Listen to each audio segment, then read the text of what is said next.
I want to welcome you all. My name is Rabbi Bert Visovsky. I am the Lustein Director of the Louis Finkelstein Institute for Religious and Social Studies here at the Jewish Theological Seminary. The Finkelstein Institute has been around since 1938. We're about to go into our 80th anniversary year. In 1938, Louis Finkelstein met with a colleague across the street, the Reverend Reinhold Niebuhr, and a colleague down at Columbia, Margaret Mead. And Professor Mead, Professor Finkelstein, and Professor Niebuhr put together the Institute precisely so that the wisdom of religious and other traditions could be brought to bear on the problems facing America. It was for Finkelstein an opportunity to feature Jewish wisdom, obviously, but as well Christian wisdom, etc. And because of that, we have continued that tradition in a very profound way, regularly bringing what we now call interreligious or interfaith panels together. I want to say, as you will recognize, we have Muslims on the panel as well as Christians and Jews, that we at the Finkelstein Institute have been doing Jewish-Muslim dialogue since 1956. So we're not new to that either, and I'm very proud of that tradition and of my teacher, Louis Finkelstein. This is the ALINE and Leo Jacobson Foundation lecture. I'm very grateful to Nikki Weinstein, who is not here yet. I don't see her. Nikki is one of the Jacobson cousins, and I should tell you briefly the story. Harold Jacobson is a member of our board, and a man probably in his 80s. And Harold bequeathed to us not only wonderful gifts and wisdom as a board member, but his nieces and nephews, the cousins. And they are now in charge of the foundation, and one of them lives in New York, Nikki, and she, with Sarah Said, helped us shape this program tonight to speak to the issues at hand. We have developed a custom here, an interfaith custom, that it doesn't make a difference what your religion. You could be religious, you could be a nun, N-O-N-E, but we all share the custom of turning off our cell phones together. So please do that. And I hope that you will take advantage of the index cards and pencils. So here we are. Some of you have noted on the calendar, this is the 1-year anniversary of the election. And in a few moments, I'm going to ask Dr. Said to frame the evening and explain how we decided on this program for tonight. Tonight's panel has Jews, Christians, Muslims, blacks, whites. What we want to do is actually hear from and about the fabric of America. Sarah Said is a member of the Finkelstein Institute Milstein Center Advisory Board, and it was in fact Sarah's questions at last year's advisory board meeting that was the impetus for tonight's conversation. She will rehearse those in a moment. Sarah is currently the Senior Advisor to Community Affairs Unit of New York's City Hall, and formerly she was the Director of Community Partnerships for the Interfaith Center of New York. I just want to add one more thing before Sarah introduces the three panelists. After tonight's session, at about 8:30, we will go downstairs to the Interborg Auditorium where we're having a reception. There's some wine, there's some snacks, and there will be books for sale, very important, at discount. And the authors of those books are happy to sign them and chat with you. That's part of this program, is to have that one-on-one interface. But I especially want to notice the newest book of all, which is literally hot off the press, Passage, which is Khary's first novel. And I read it over the weekend, and I know that if you get it, you'll enjoy it. So I want to thank you. Dr. Said.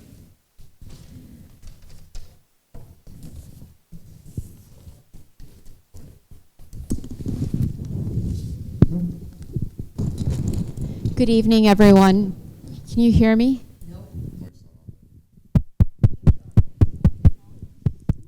Speak right into it. Is this better? Okay. So good evening, everyone, and greetings of peace to each of you. Thank you so much for joining us today, 1 year after the election, as we gather here this evening to share our reflections, our disappointments, our hopes, and hopefully leave this room with a way forward, some pathways forward for our coming weeks. I'm really honored to serve as a moderator for this evening's conversation and have some very esteemed panelists here with us. among them Carol Gilligan, who I think we've all heard of or read, a university professor of humanities and applied psychology at NYU, activist in the Jewish community here and in Israel, author of In a Different Voice, and most recently joining the Resistance. Alicia Ali, associate professor of applied psychology at NYU, co-editor with Dana Crowley-Jack of Silencing the Self Across Cultures, Depression and Gender in the Social World, published by Oxford University Press. Khary Lazarre-White, the executive director and co-founder of Harlem's Brotherhood Sister Soul, lawyer, activist, and author of the just published novel Passage, as we heard. So I'm really sorry that Niobe couldn't be here with us, and I want to just say that her thinking, her intellect, and her spirit are very much part of this conversation. One of the spaces that she and colleagues at NYU have created is PACH, the project for the advancement of our shared humanity, which when I first found out about it, I just thought it was such a beautiful concept and really felt that we have somehow lost that sense of our shared humanity. And it's a place to foster dialogue, doing the hard work of listening to one another, which I think places like this and tonight's conversation are very much about that as well.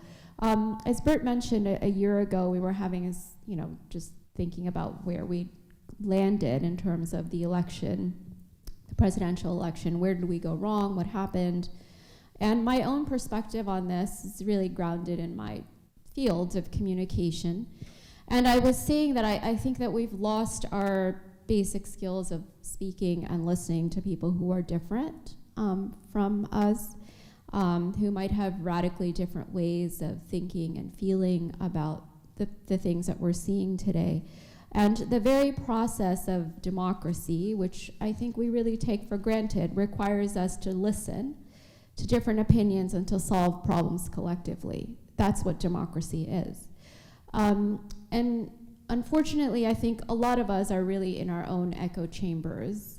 We don't really meet people or listen to people who have very different opinions from us. And our social media feeds often show, opinions of people who are like us. If you're on Twitter or Facebook, your friends think like you.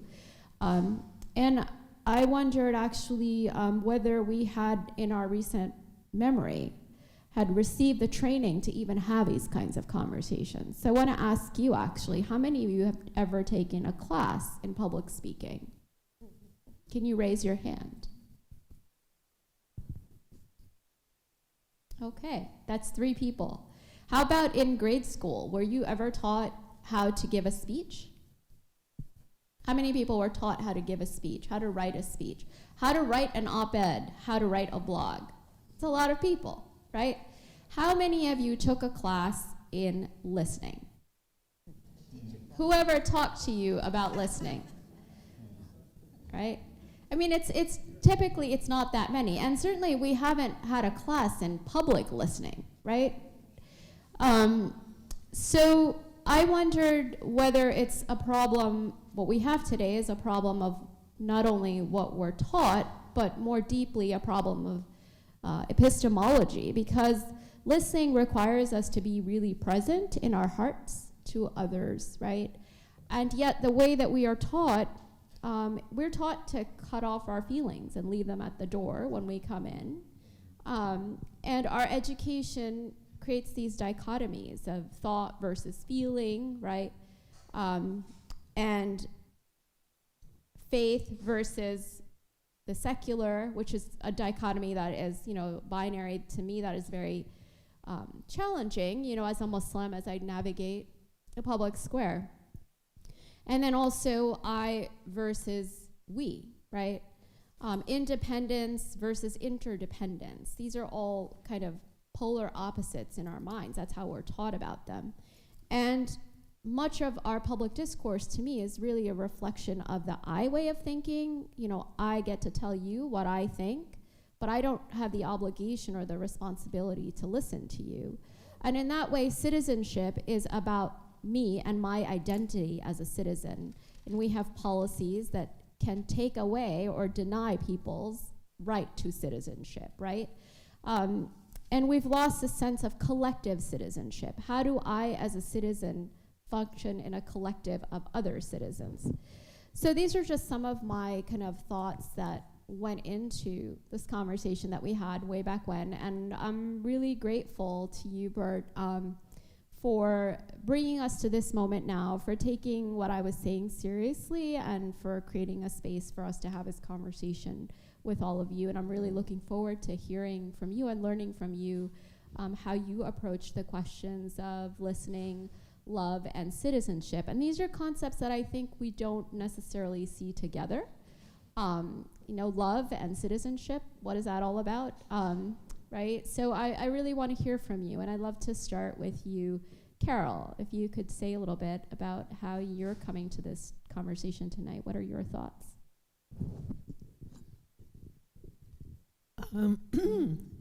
Well, I mean, I have to say I'm coming to this conversation tonight with very strong awareness that we are 1 year after the election.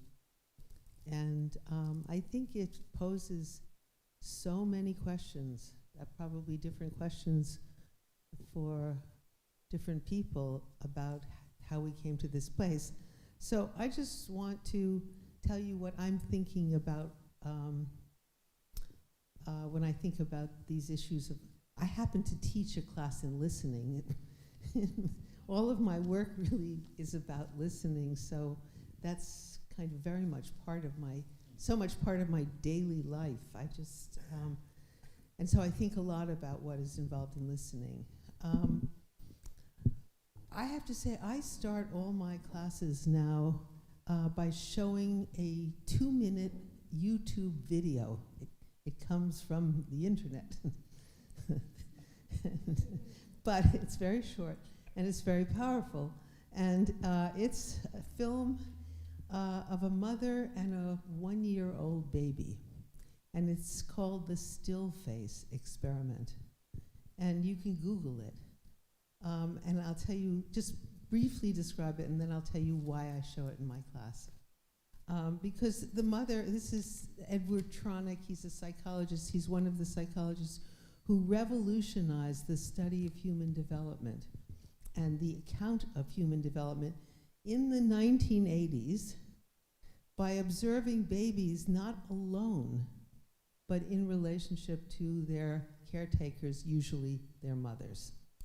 And the researchers at that time, they saw a baby, observing the baby with the person who was in relationship with the baby. They saw a baby that they had never imagined, which is really interesting. There's such a subtext to what I just said, because of course, in a certain sense, the people who were with babies knew this baby, but if they talked about what they knew, they were told they were making it up or they were crazy. Because here's how the video goes. The mother is told to play with your baby. So you see this mother and this little 1-year-old baby doing what we do when we play with babies. They coo and so forth, and the baby points and the mother looks, and it's all fine. And then comes the two-faced, still-faced interval where the researcher, Edward Tronick, says to the mother, make your face unresponsive. Now, what's interesting, so the mother stops responding to the baby. I hope we were all that baby. That's the point, that's the takeaway of this. So instantly, the baby picks up the break in the relationship. Instantly, the baby picks up and registers the break in connection. Now, what does the baby do? The baby immediately repeats all of the things that elicited a response from the mother. The baby makes sounds, she points, and so forth. The mother remains still-faced. And it becomes almost unbearable to, in other words, the baby's attempt to repair the break in the relationship is ineffective. And we watch pleasure drain from the baby's body, and we hear this cadenced relational voice, meaning a voice speaking in relationship, turn into this high-pitched screeching. It's like less than 2 minutes, it's almost unbearable to watch this. The loss of pleasure, the change in voice that is marking the loss of relationship.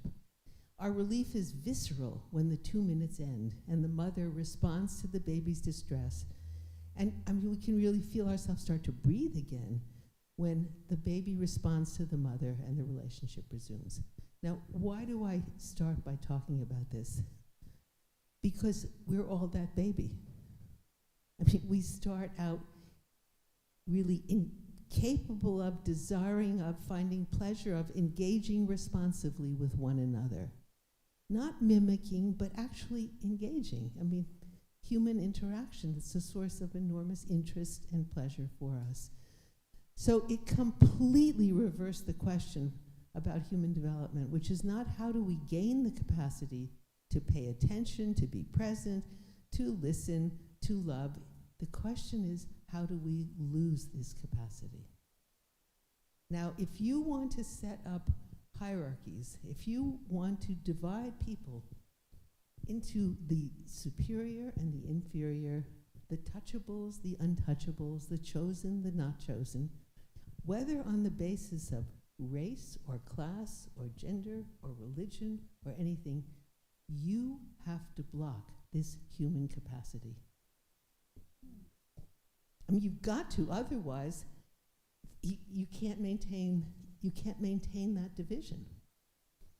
So you have to ask, what are we doing to impede this human capacity? It's across the human sciences.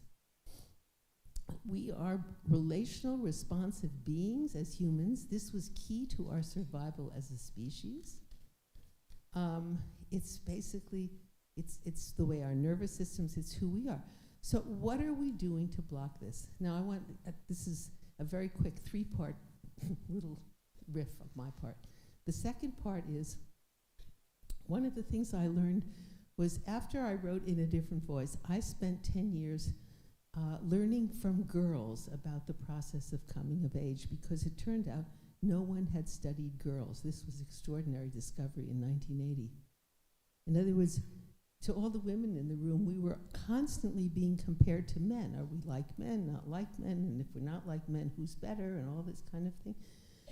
But we were cut off from our own history. And it was studying girls that led myself and my research team to come up with a phrase that's used in the description of tonight's event, crisis of connection. Because as girls were reaching adolescence and were being initiated into what it means to be a young woman in this society, they were being forced with a choice, many of them, which is you can either have a voice, you can say what you're feeling and thinking, you can say what you see, or you can have relationships. As one of the girls in my study said, capturing this, if I were to say what I was feeling and thinking, no one would want to be with me. My voice would be too loud. And then she said, but you have to have relationships. Now, from a psychologist's point of view, this is incoherent. Because if you don't have a voice, then who's in relationship? And if you don't have relationships, then your voice is like someone speaking in an echo chamber. So girls were calling attention to a crisis of connection, meaning that if they said what they were feeling and thinking, people wouldn't want to be with them. And if they didn't say what they were feeling and thinking, no one would be with them. I mean, no one would know who they were.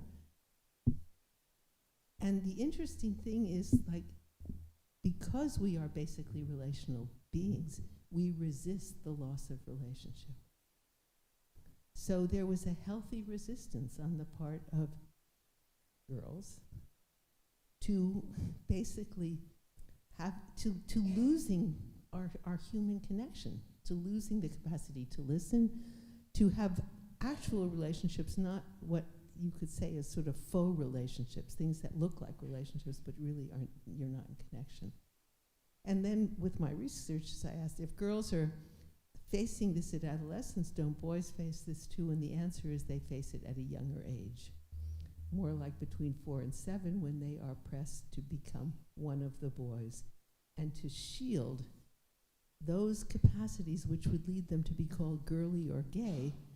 So what happens in this initiation is that the very human capacities we need to repair the inevitable breaks in relationship. I mean, relationships are not steady. You know this. We move in and out of touch with ourselves and other people. The very capacities we need to repair relationships come under, in a sense, get subverted. Whereas boys can't register if they're feeling out of touch, or if they feel they need somebody to be with them, if they want to be seen as a real boy, and the girls can't. But this is something we resist.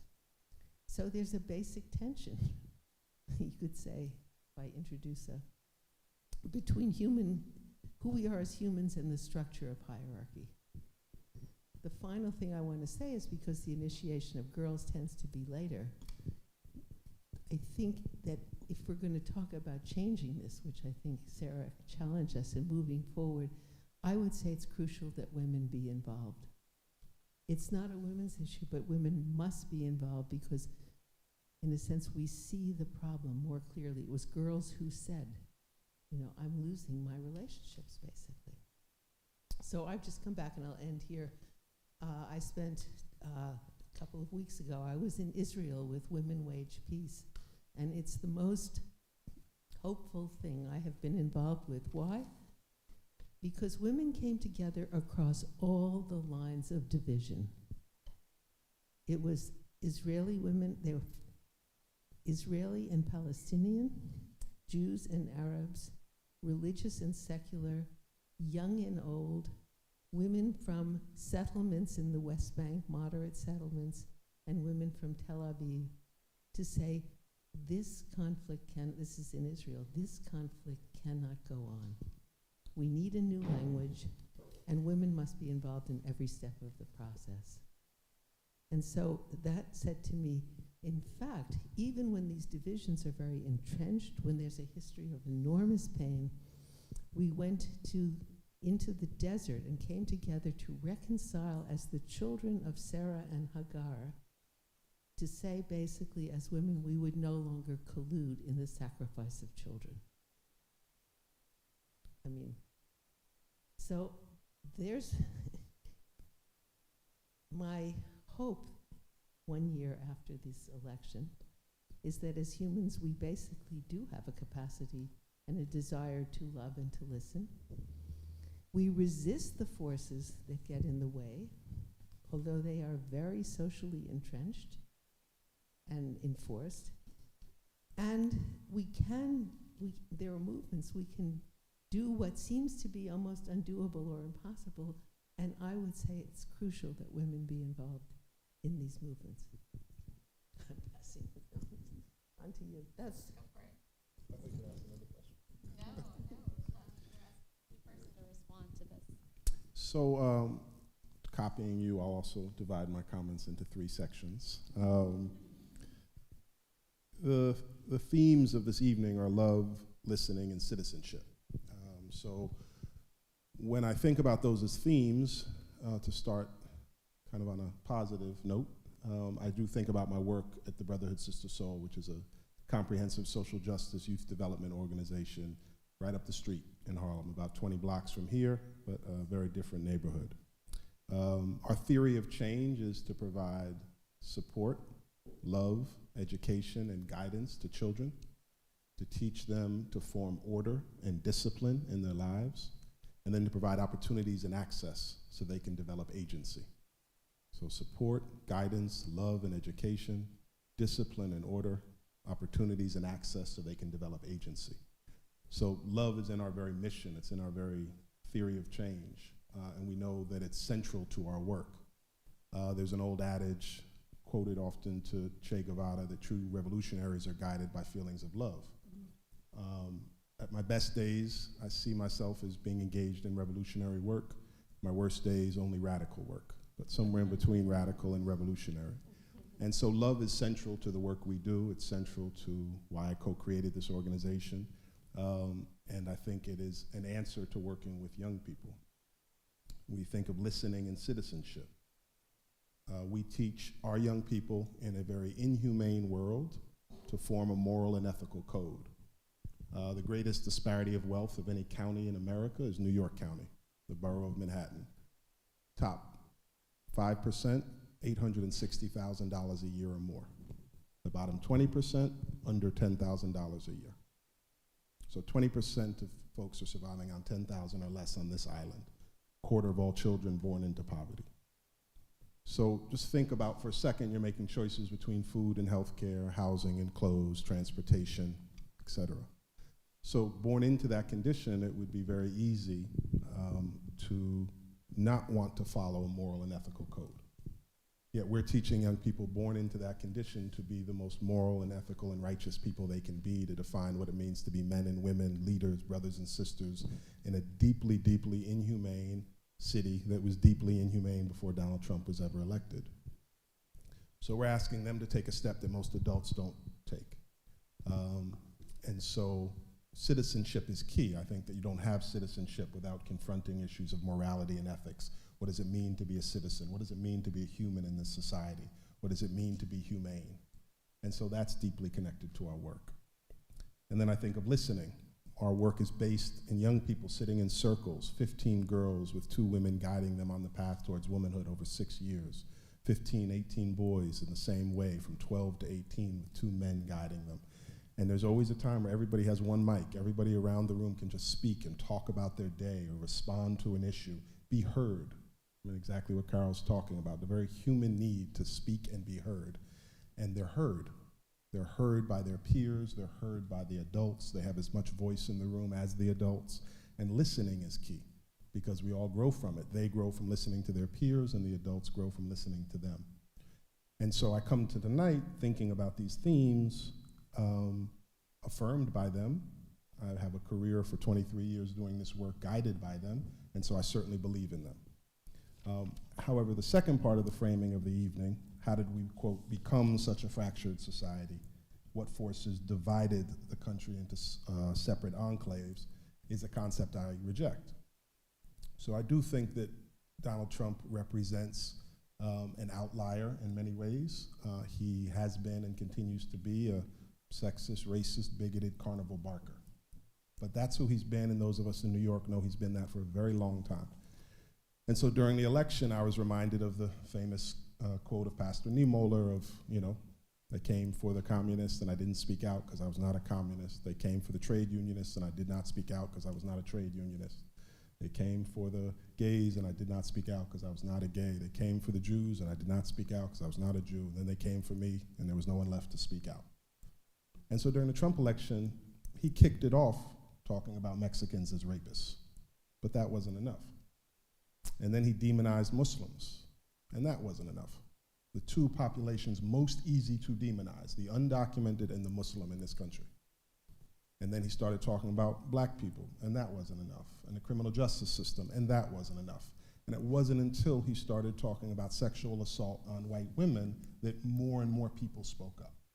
And that was very distressing to people in communities who felt touched by the first comments. Where was the collective outrage? Why did it have to build to that point? And going even farther back, we remember the horrific attack on the Central Park jogger when I was a teenager growing up in this city. And Donald Trump's response was to take out an ad calling for the hanging, the lynching of the 5 children who had been accused of doing that, of course, all of whom were innocent. So we've known who he's been for a very, very long time. And so I think he's a profound danger to the country. I think the election a year ago represents that. I think there's huge amounts of work to be done. That's a deeper conversation for another night, but I want to make that point. I certainly see him as that threat, and every day I think about how we can remove him from office and what we can do to change the political structure. But the reality is that I don't think he represents a fracturing of our society. I think it was profoundly fractured before, and it certainly doesn't represent a segregating of our society. It was profoundly segregated before. And so, I think about the fact that we live in a country that since its founding was fractured and separate. And the very Constitution that's celebrated in some quarters as a document of freedom declared black people as 3/5 of a human being, ensured that only white men who owned property could vote. The legally codified system of slavery for 200 years, the legally codified system of segregation. These were not outliers who put this in place. These are the most powerful people, men overwhelmingly, in the country.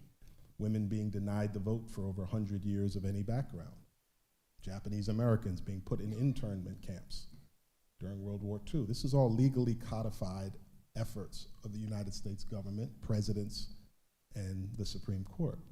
And so when you look at that reality, when you look at the reality that, as I often talk about, every single founding father owned black people, traded in human flesh, other than John Adams. Thomas Jefferson sold his own children into slavery. And we still continue to celebrate these folks as those who articulate a narrative of freedom as the framers. It shows a level of fracture in society. Nothing is more fractured than segregation. When we live in a city where we allow that level of poverty to continue, when we had 2 million people in prisons under Barack Obama, and we have 2 million people in prisons under Donald Trump, that's a fractured society. When we live in a society in a city like New York, where Rikers Island has 10,000 people incarcerated in it and children are tortured every night, that's a fractured society. That's the former US attorney who declared that torture is existing on Rikers. In our great liberal city, that's a fractured society. Where is the collective outrage around these issues? Mayor de Blasio was reelected yesterday, seen as one of the faces of Democratic progressive agenda, and he believes you should keep Rikers Island open for another decade. That's a fractured society. And so when Donald Trump was elected, it represented to me the affirmation of what the country has always been. I think that America is an aspirational idea. It's something that people who are of goodwill, progressive people, committed people are working to an aspirational goal of a collective, supportive country based in freedom and equality. All these words and adages we celebrate, America has never been that country. I do believe one day we will become that country. As I said some other day that I was talking on a panel, I forget which day, I said, I am a realistic optimist, that I am aware of the conditions we're in, but I'm optimistic we will overcome them one day. But I think it's really important if we're going to get there to understand where we're coming from and what the current conditions are. And so when Donald Trump was elected, it was devastating to so many people. Many people dealt with depression in response to it. And I think about the experiences of my family and of my father and my mother as a reflection of how Donald Trump represents what America is. So my father grew up in segregation, lived in segregation for 20 some odd years, right? That is a deeply fractured society that he experienced. That's American fascism. And so when he sees Donald Trump elected, as disastrous as he is, there's an awareness of we have overcome his kind before. When we talk about the fascism, and I don't use the word lightly, of Donald Trump, and my mother is the daughter of a man who was incarcerated for his beliefs as a communist organizer, as a Jewish immigrant from Russia, for his very beliefs, called in front of HUAC, refusing to name names, and incarcerated for those beliefs, that is American fascism. So again, if you realize that this has been a consistent part of this country, then Donald Trump represents that. Because I think there's a danger to say Trump is responsible for the fracturing, Trump is responsible for the separation of our society, because when Trump is gone, whether in 4 years or next year, as I hope and anticipate, then what is the response? What is the organizing approach? What is the response about building more humanity? And so I think it's really important that we organize against him, but that we also realize that these are issues that are deep-seated in this country, and if we're going to find solutions, we have to first recognize how deeply seated they are.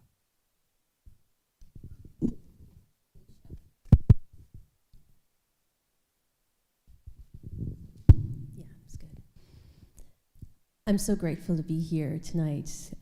Yes, it's been a year, and I think it's good to come together and reflect together. So I've been trying to do that this week with the students in my class at NYU. So I'm grateful to them. And thank you, Bert, for having us here. It's nice to sit with two friends and talk about the things that make us angry and also the things that give us hope. So I want to reflect on both those things. As you were speaking, Carol, I was thinking about the ways that the very act of listening seems to be something radical to us, and that's a troubling thought to me. I'm a depression researcher, I'm a mental health researcher, I specialize in depression. Even depression, I think, means something different now than it did a year ago. So I feel I agree with you, Khary, that we are more aware now of problems that have always been there. I also feel, though, that people are emboldened now over this past year to enact things that were maybe hidden in them, and they feel more comfortable expressing things that I see as hate, things that I see as dangerous to us, just as a society. And Carol, I was thinking about this idea of listening. A couple weeks ago, I was running a workshop for practitioners who are mostly social workers within the foster care system, and trying to encourage maybe stepping back from the assumptions that we have about ourselves and each other. And I asked them to just take a moment to think about someone who they care deeply about, someone who they feel very close to in their lives. And I asked them, what words would you use to describe that person you're thinking of? And there was, it was very, very small number of words, relatively speaking, because they were all along the same themes. The words were compassionate, loving, caring, supportive. And then the day before that, I had asked some of my grad students and colleagues at NYU, what would you say are the traits or characteristics that are most valued in our society? And again, there was a lot of agreement there.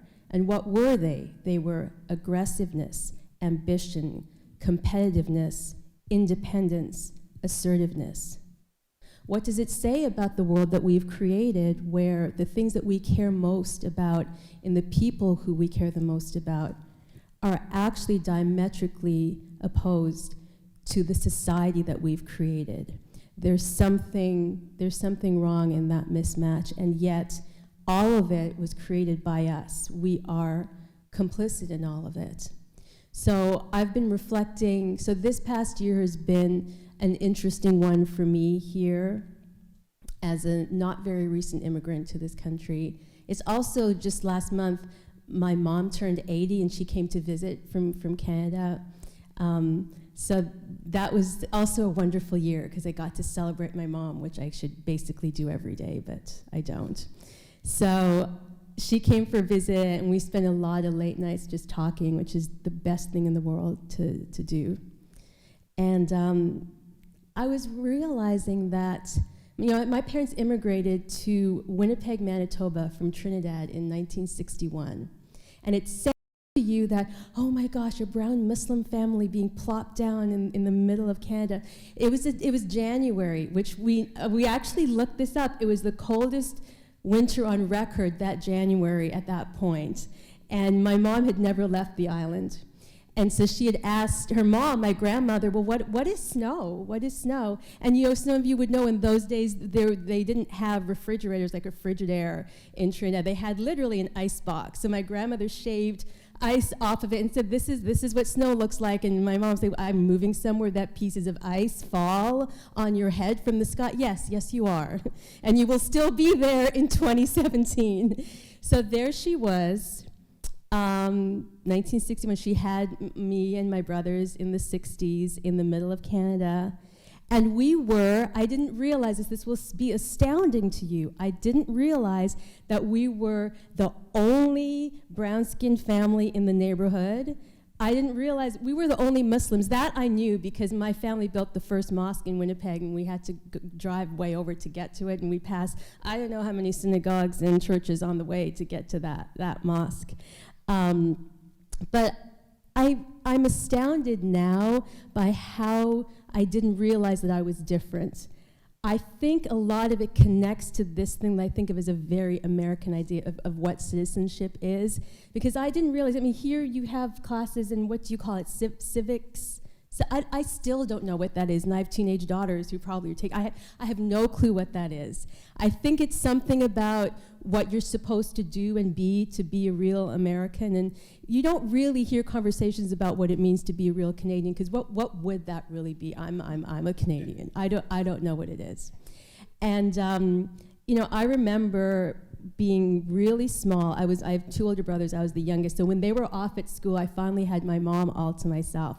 And my mom is a very, very active person now. She still does weightlifting, free weights, you name it. She does all of that 5 mornings a week. So this was in Canada, so she did cross-country skiing a lot. If you're a lazy person, I don't recommend it.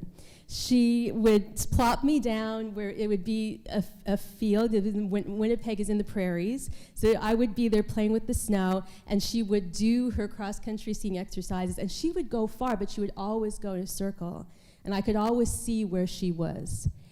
And for me, it's been a metaphor my whole life of what she has been to me. She doesn't live here, but she's in the distance, but she's there. So I would be building a snowman or whatever, snow person, sorry, Carol, and I would look up, and there she would be. There's my mom.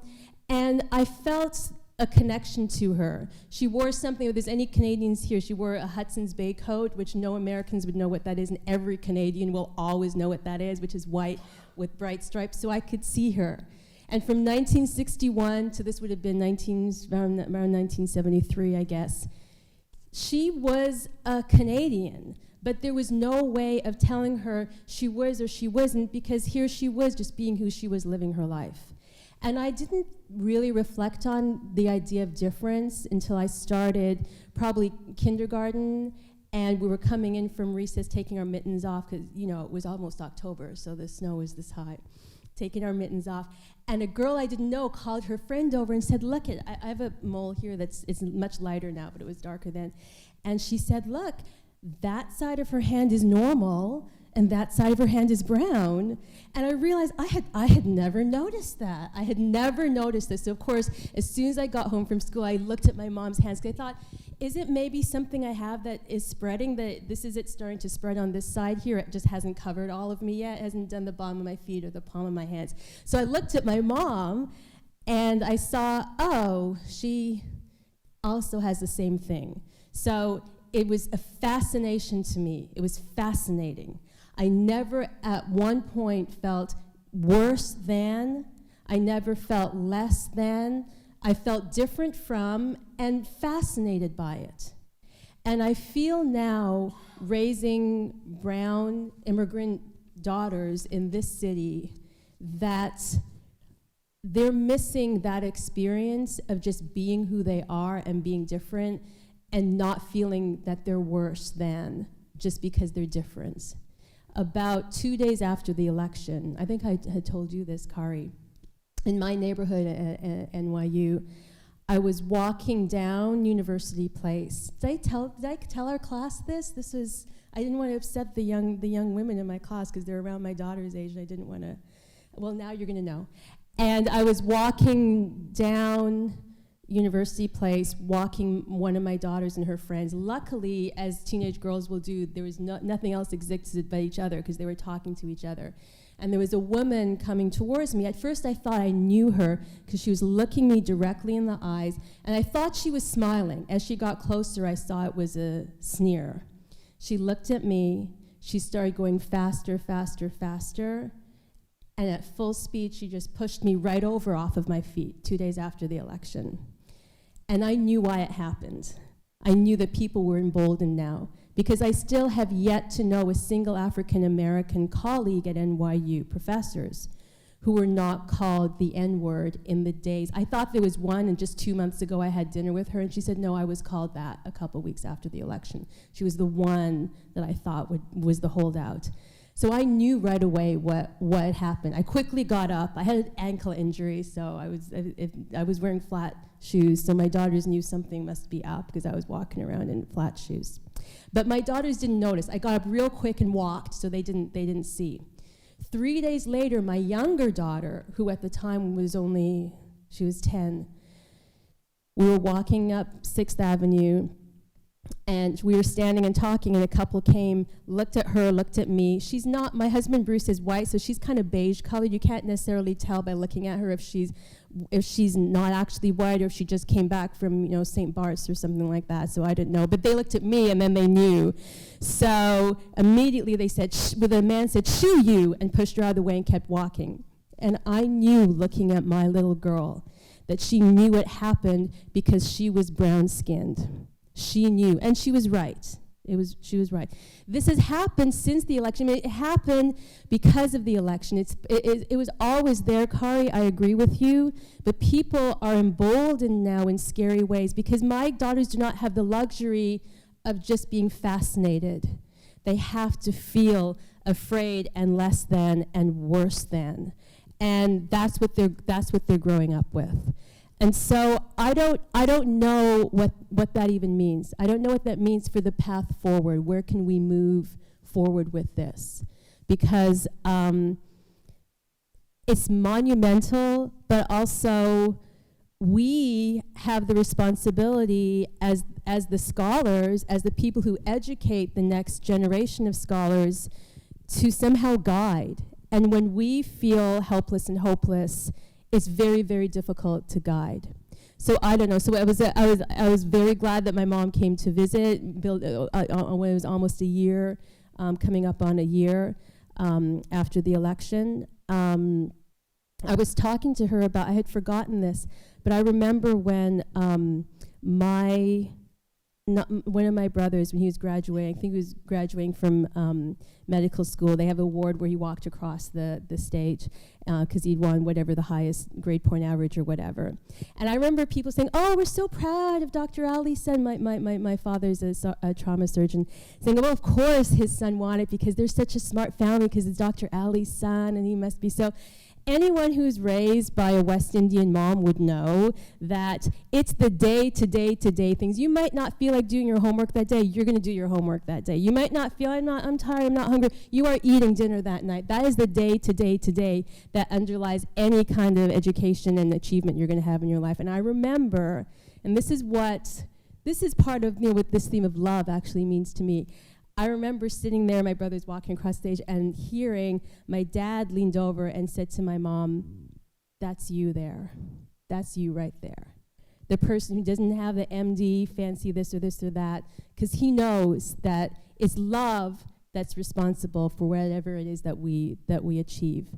And I was saying to my mom, I remember the first inauguration of Obama, that we looked up there while he was speaking and we said, that's us up there. And I'm talking about white friends, I'm talking about people, I don't care what color you are, there was some part of you that felt that is us up there, and I don't know where we are now. I don't know. Sometimes even, I'm a psychologist and sometimes I don't know who we are even. So I'm hoping to, listen to my wise friends here, get some direction, but also just be grateful, as I said, for the chance to reflect on this together, because it feels good just to sit with people who understand. So that's really great, and I want to encourage us or take us to a place where we maybe get a little more uncomfortable with where we are and go to that difficult place. Can you hear me? Is this better? Testing.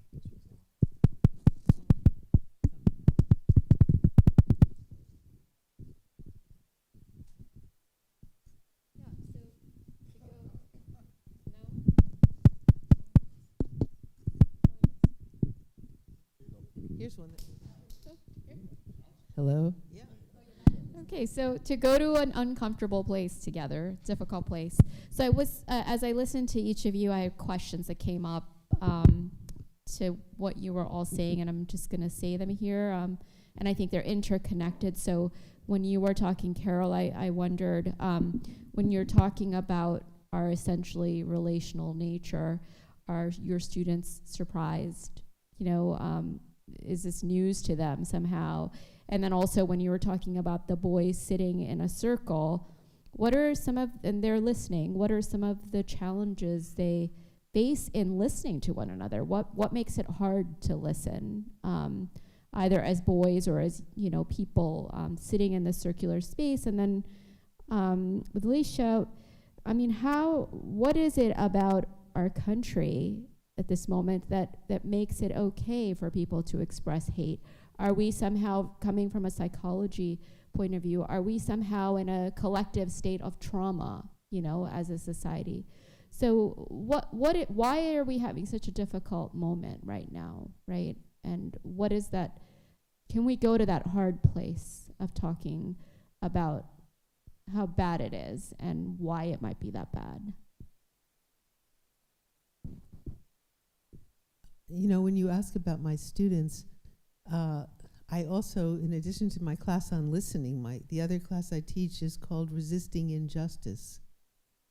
And it's really what leads us, what encourages a voice of ethical resistance and what suppresses that voice of ethical resistance. Because I think it's always a question of, we are human beings and we have our psychology of who we are, and then we live in a world that has certain characteristics. So after the election last year, after Trump was elected, for my students, it was really a shock. And I think it really startled them, what was into looking inward in a way that they hadn't up until that point. In a sense, it broke through a kind of dissociation.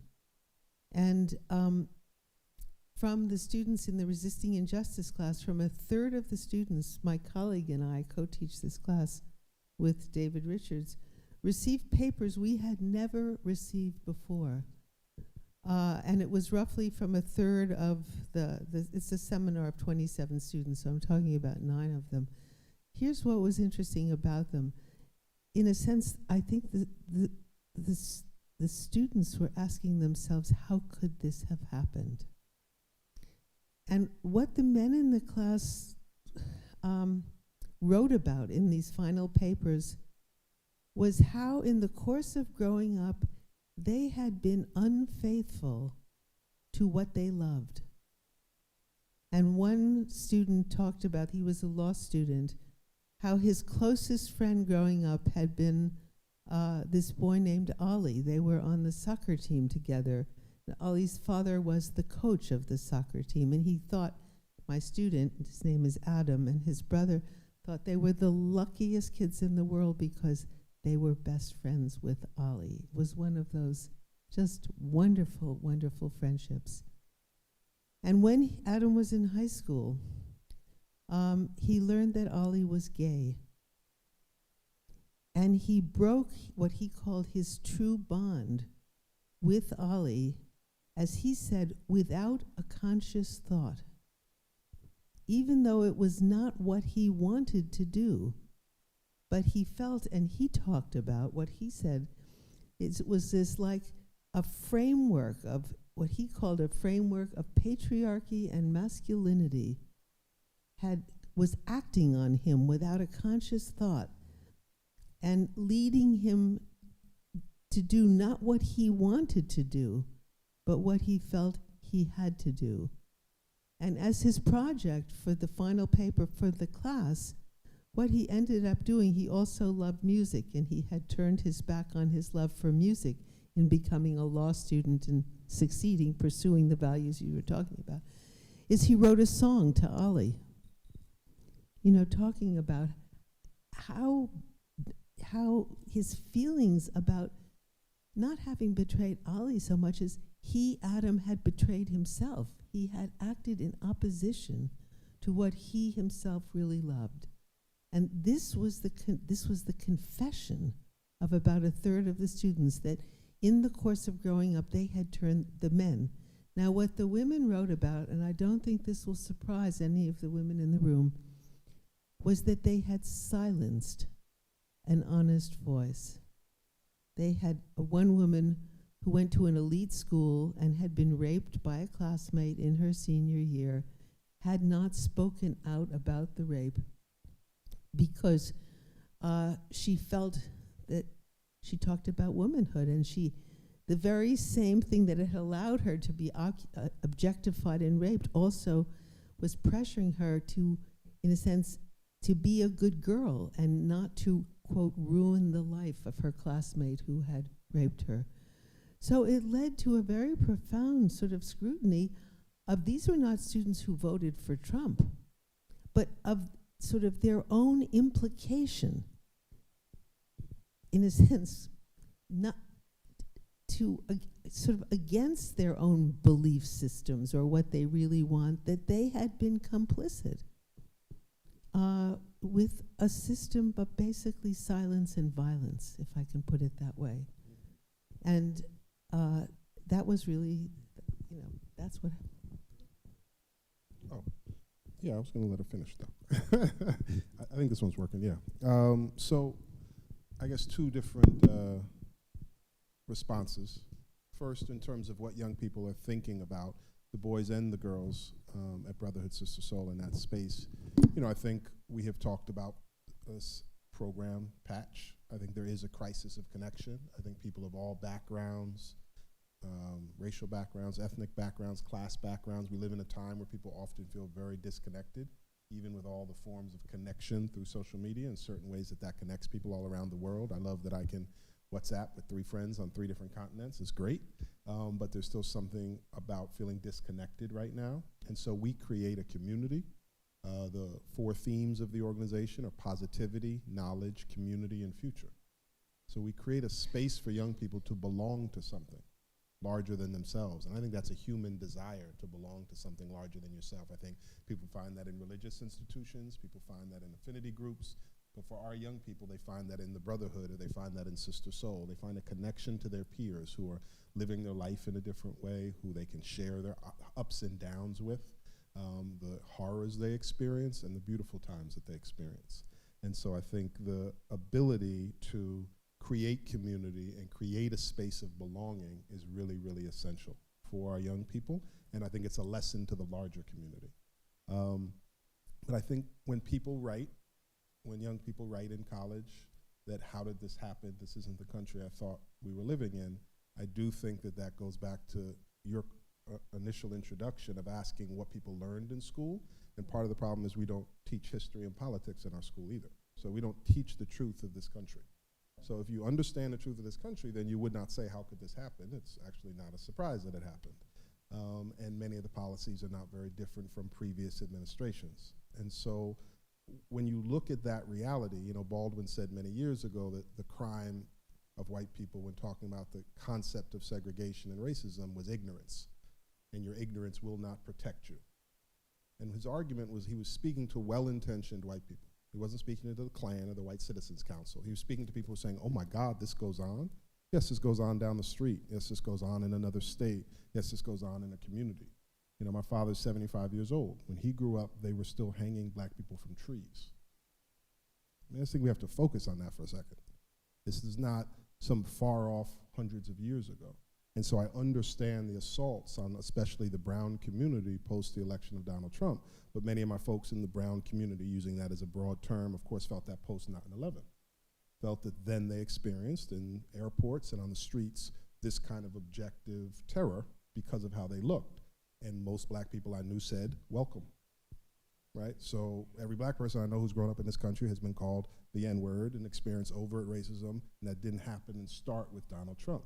I think most gay and lesbian people who are out and were out in the 60s and 70s and 80s and still today have experienced anti-gay and lesbian violence. And Lord knows women, in terms of the sanctity of their bodies and issues of choice and decisions about their body, experience that kind of violence all the time.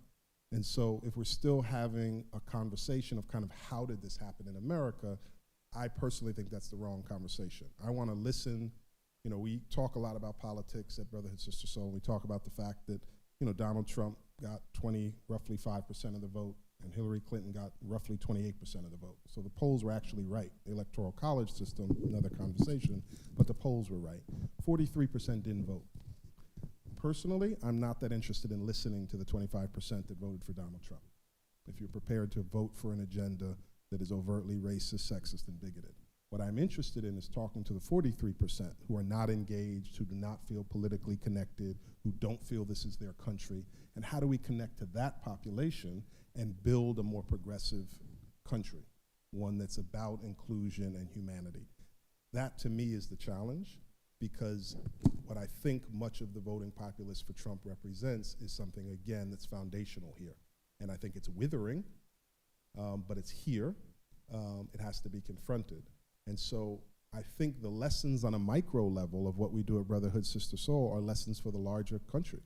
We are saying to young people, you have to focus internally on your personal development as men and women, boys and girls. You have to take responsibility for your own issues, whether that's your own patriarchy and sexism, whether that's your bigotry towards people because they are gay and lesbian, whether that's rejecting somebody because of their ethnicity or religion. All of that happens in our community. Confront your own issues.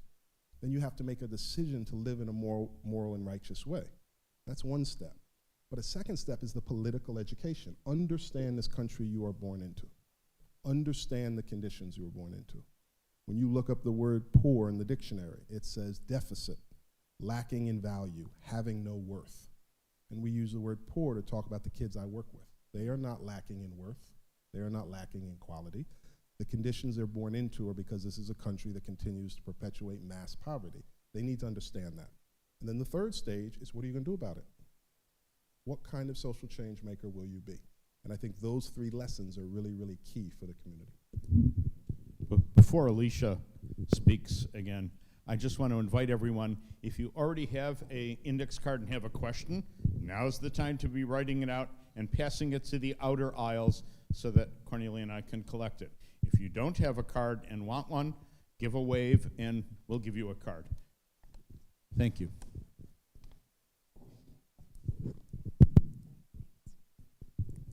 I want to get to the questions also, but I want to reflect on what you were asking, Sarah. So I think that part of the problem is that we don't like to acknowledge the ways that we're complicit when we don't act. And so when we think about the things that we wish we were doing, it's so easy to be complacent and to not take action.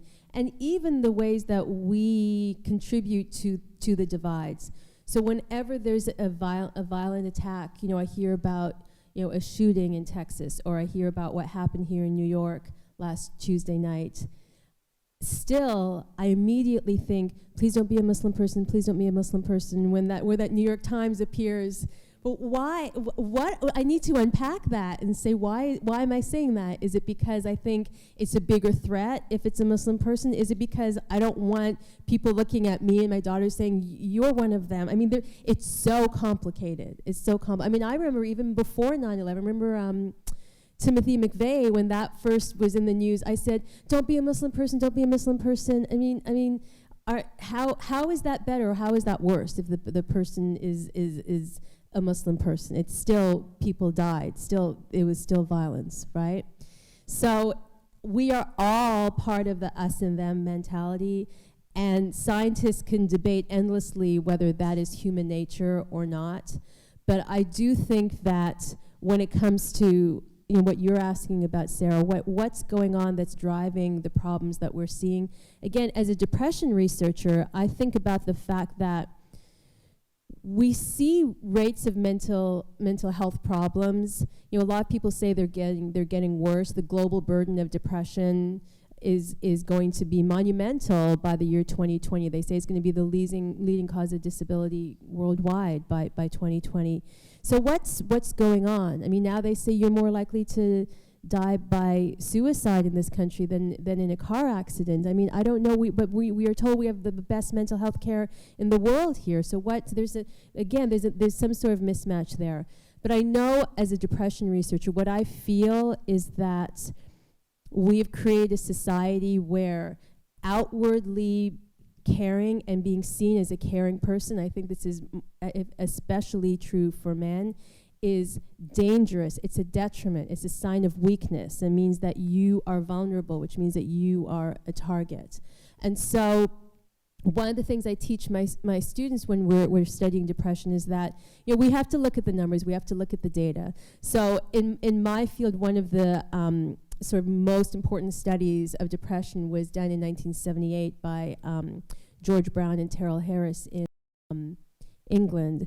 And those of us who research depression, if you were trained like I was in the 80s, this was the study that everyone looked at, because they looked at large samples, and what they found is that most people who experience depression, that depression was preceded by some severe sort of life stress, chronic or immediate severe life stress. Now, we know this now because it's sort of made its way into the way that we think about what depression is, even though we still see the belief that depression is essentially something in our brains, right? We still believe in that, even though the data tell us otherwise. And so What was really telling about that study is that the vast majority of people who experienced severe stress in their study never did become depressed, even though most people, over 80% of the people who were depressed, had experienced a severe life stress leading up to that depression, right? What this tells us is that there are huge numbers of people who experience very, very severe stress. These were mostly very low-income people in these studies. And yet most of them don't become depressed. So for me, I like to think about then what's preventing it? What makes the difference? And their data showed that the one thing, the strongest predictor of a person who experienced extreme stress not becoming depressed was having what they call a true confidant. That is, having one person in your life who you feel truly knows the authentic you, who you can talk to about whatever you're going through that's difficult. And yet here we are, we know that the rates of depression in women versus men is roughly 2 to 1. This is what the clinical data and the epidemiological data cross-nationally even tell us. But what is that about? Because don't women have more friendships than men? What's happening there, right? The problem is this. If you are socialized to be caring, giving, compassionate, remember at the beginning all those terms, I said that that's what women are supposed to be. And you live in a society where being that way is punished, where being that way is not rewarded. It means that we've created a society where being a caring person makes you mentally ill. It can make you mentally ill by being someone who cares. We have all created that together. It's easy to say it's Trump supporters. It's easy to distance ourselves from the problem, but we're not going to come up with solutions unless we stick ourselves front and center in front of the problem and see ourselves in the creation of the problem. I think this is one of our biggest challenges. So what do we know about what helps? Again, this theme of human connection, I think to me, that is the core of it. So there's a study that just came out that we were talking about this week that looked at the long-term, it was a 9-year perspective study where they looked at people who were very depressed at the beginning of the study, and they followed them over 9 years. So it was sort of a naturalistic study. So some of them went into treatment, some of them had medication, some of them had psychotherapy, some of them had medication and psychotherapy, and then some people didn't seek treatment at all. Does anyone want to guess by far the group that showed the highest improvement in symptoms of depression? It was the people who didn't go into any kind of treatment at all. No medication, no psychotherapy whatsoever, okay? So what does this mean? It means a couple things. One is we're doing something very, very wrong within the mental health system. But for me, the scientific question I wanted to ask is, what about that group of people who improved, who did not seek any help? What is it when we say they didn't do anything? I don't think they were sitting at home doing nothing. They were doing the non-treatments, the non-helping profession thing that maybe just human beings do.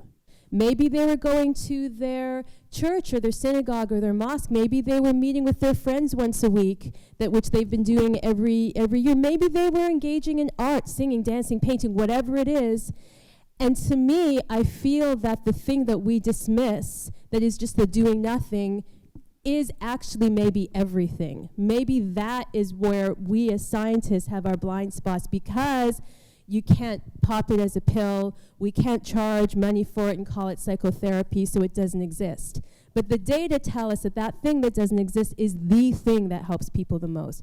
We need to unpack and understand what that is. I don't really know. My own data, where I looked at very low income depressed people, we collected our data at 125th Street, an organization not far from here, called Project Enterprise. So the people who started that, this is not a mental health organization at all. They work in microcredit, where they give very small business loans to very poor people to say, if you have a business idea, sewing this, making that, selling it, do it. And we followed these people over their first 6 months in the program, and their improvement in recovery from depressive symptoms was comparable to the improvement of drug trials of psychotherapy and medication. So when we look at the improvement where they were not treated medically, they were not prescribed anything, and yet as many of them recovered from depression as what we see in the clinical trial studies, there's something going on there. And the strongest predictor of people getting better was not necessarily they were doing better materially, but they came every week to work with these other very low-income entrepreneurs, and they said it was the sense of connection to the people they went through the program with. So somehow, I think we need to think of these things like spirituality, connectedness, connection, just being human beings with each other as a bona fide way of preventing and treating mental health problems, if it's possible in any way to do that. Thank you. I want to now, I've been collecting questions from the audience. We have about 15 more minutes left in the evening, and Dr. Said has been sifting through them. So, Sarah, I'm going to turn it over to you to start asking some audience questions. So, a lot of the cards really are looking forward to hearing you all talk a little bit more about solutions, which we were going to get to. So, this is perfect. So, thank you for asking all those questions. So, one of the questions is on how to engage the 43%. The question is really, I'm going to reframe it a little. What can we do differently in our messaging to make people feel more passionate rather than apathetic, motivated instead of overwhelmed, and supported rather than alienated in their journey to pursue our aspirational America? What can we do differently in our messaging? In 2 minutes. A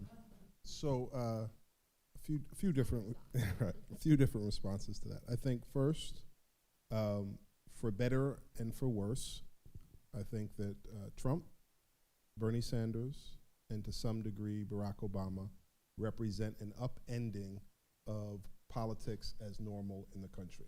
I would have never thought Barack Hussein Obama would be elected president. I was supporting him when he was a state senator. I never thought it would happen. Clearly was wrong. Bernie Sanders, a Jewish socialist from Vermont, didn't think would almost be the nominee. Almost happened, maybe could have happened. And certainly I didn't think Donald Trump was going to win. So I think what that represents to me is that the country as a whole, in all different political quarters, is completely exhausted with politics as normal. And I think the reason is that it goes back to this issue of messaging. I think that people don't feel that their issues are being spoken to. And because we're talking about in the Trump era, I can talk about this from a grassroots level too, but I think just on a leadership level, people are looking for different kinds of voices that are talking about the kind of things we're talking about tonight, issues of morality and ethics, solution-oriented, not involved in the small kind of infighting.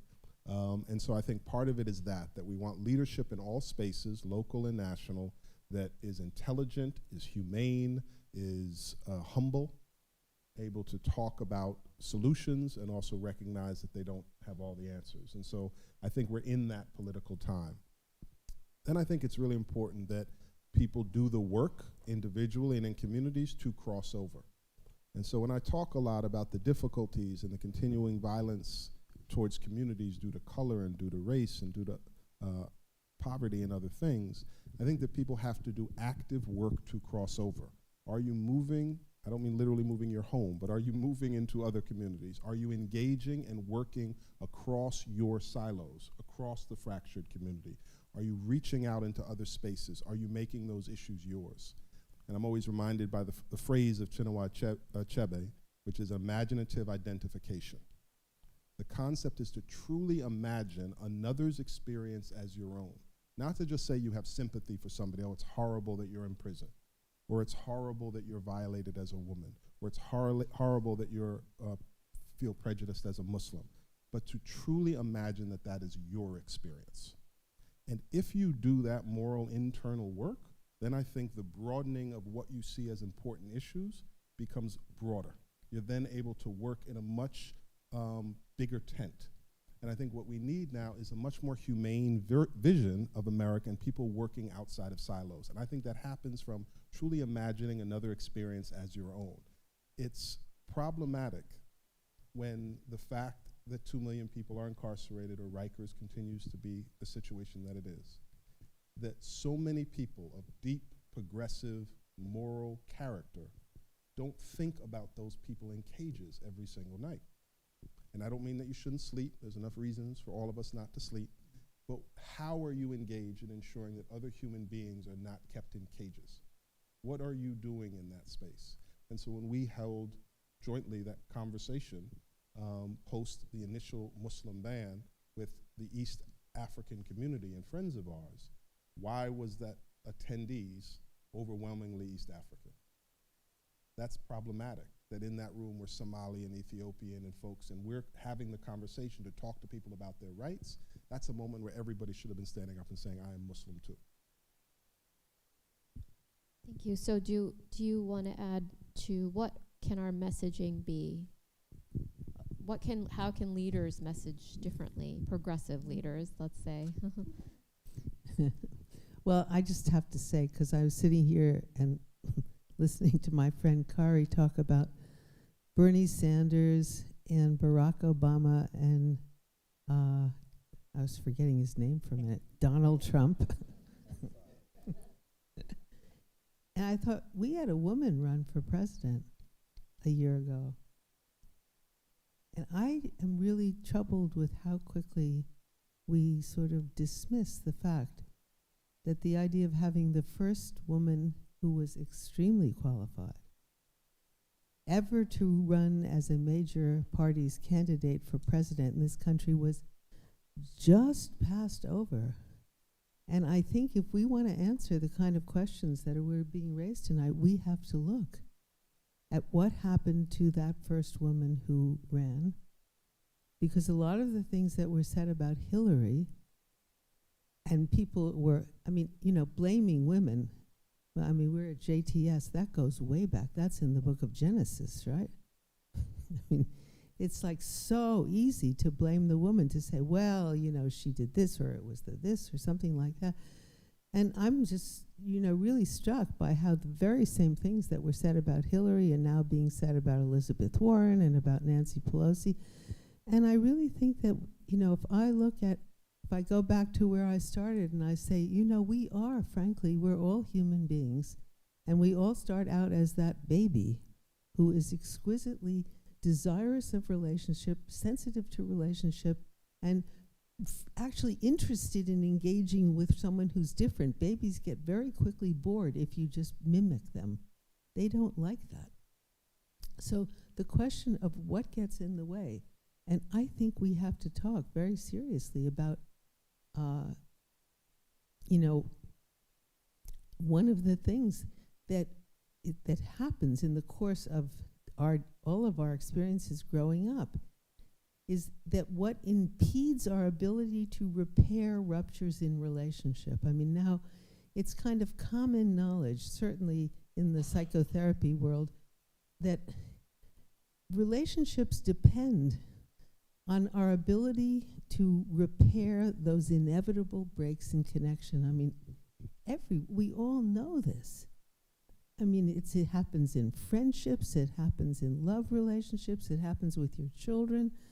I go through cycles of this with my, where somehow there's a misunderstanding, you get out of touch and so forth. So the crucial thing in it is, do you learn how to repair the ruptures? Well, I'll tell you, systematically, those capacities get shamed, and they get shamed in boys on gender grounds. That if a boy registers his need for somebody else, or that he feels hurt because somebody he learns to kind of suck it up and to kind of shield himself. So finally he doesn't register what he's feeling. And for girls, there's a lot of pressure on girls. I spent 10 years hanging out with girls in after-school writing and theater clubs and so forth. I can't tell you how often in the course of a day girls are told, shh, don't say that. People won't appreciate if you say that, and so forth. And so the very ability we need to do what you're talking about gets shamed. And I think if we don't talk about gender in addition to everything else you're talking about, and if we don't, as a country, say what happened, we collectively did something to the first woman who ran for president.